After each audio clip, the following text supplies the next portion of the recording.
Good looking crowd, huh? Everybody, thanks for being here. Except for, I don't know what happened, Rob. You're not looking so good today. It's not working out for you. Besides the speakers, anybody here from out of state? How far did you come? Where are you from? New York. That's a drive for this. Yeah, that's a drive for this. That's it. Anybody else? Michigan. Michigan. I think he's got you beat though, right? Right. Detroit a little bit further. Left lane all the way. Left lane all the way, in front of Paul. That's it. Yeah, and that's it. My name's Mike. I'm one of the hosts of Arms Room Radio. I'll leave some stickers or something up here so everybody can see there.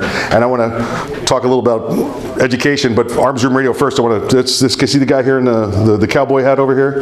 That's Earl. Earl's on the show there with me. He's one of the co-hosts, and Earl is the great grandson of Daniel Boone. So. I mean, there's more than one. There's more than one. I mean, the guy got around. I mean, he walked up and down the Appalachian Trail a lot, and he did all of that. So, but Earl's one. In fact, my daughter took him to school for show and tell. I mean, the actual person, and he got up there and talked about Daniel Boone. So, it's pretty neat. So, I want to talk to you about Second Amendment. I want to give you some tools, some things to talk about when people ask you about the Second Amendment. And I'm not a notes guy, but I've got some quotes, and I just want to make sure they're right. So that's what if I'm looking down away from you. Second Amendment. When was the Second Amendment ratified? 1791, December 15, 1791, when the first 10 of the Bill of Rights was ratified into the Constitution.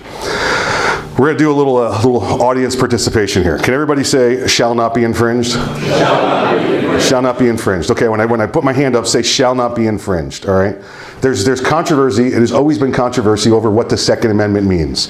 The argument we hear all the time is, it's for arming militias, right? We hear that constantly, and you just seethe when you hear that, because you know that's not what the Constitution meant, or what the Second Amendment meant. You can read through the Federalist Papers, and it's clear. You can read through every Founding Fathers documents, and you know that's not the purpose for the Second Amendment. So I'm going to tell you the right way to interpret the Second Amendment when you're talking to people, and you can have a conversation with them. All right, hold on. First, a test. Okay, all right. As an English minor in college, and I didn't plan it that way, just when I went to go graduate, they said, you got enough for a minor here, and give me another $50, so I did. So I ended up with an English minor. So a well-regulated militia being necessary to the secretary, a well-regulated militia being necessary to the security of a free state. That makes a little more sense there, especially when you do the second part, the right of the people to keep and bear arms.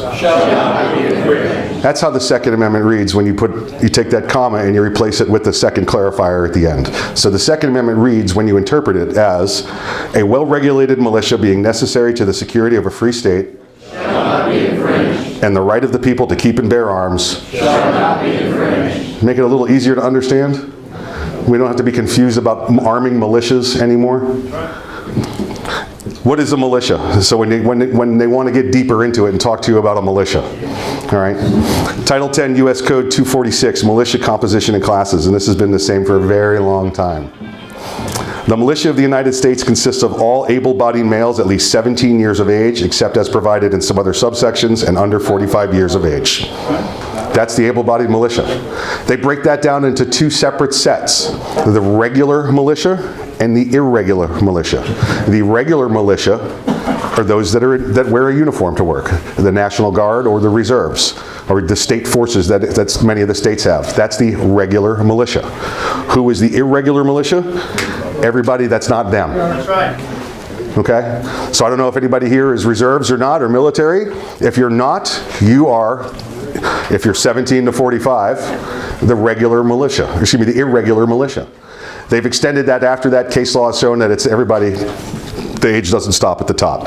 This is the original. So it's the militia. We are the militia. All right? But again, when we go back to the Second Amendment, a well-regulated militia being necessary to the security of a free state and the right of the people to keep and bear arms. So even the militia argument, you could tell them, doesn't matter. Well, it's all up to interpretation. Well, actually, it's not up to interpretation. If we take a recent look back at Antonin Scalia's opinion in D.C. versus Heller, he said, the Second Amendment protects an individual right to possess a firearm unconnected with service in a militia. So you can have a good conversation with them out of militia and then pull Anton and Scalia out of your back pocket and go, but nah, it doesn't matter anyway. All right? So these, again, just a couple of little tools I wanted to hand off to you, so when you have that conversation about the Second Amendment, you can talk to people about it. That's it. That's what I wanted to talk to you about today. Give you a little education, put the tool in your pocket.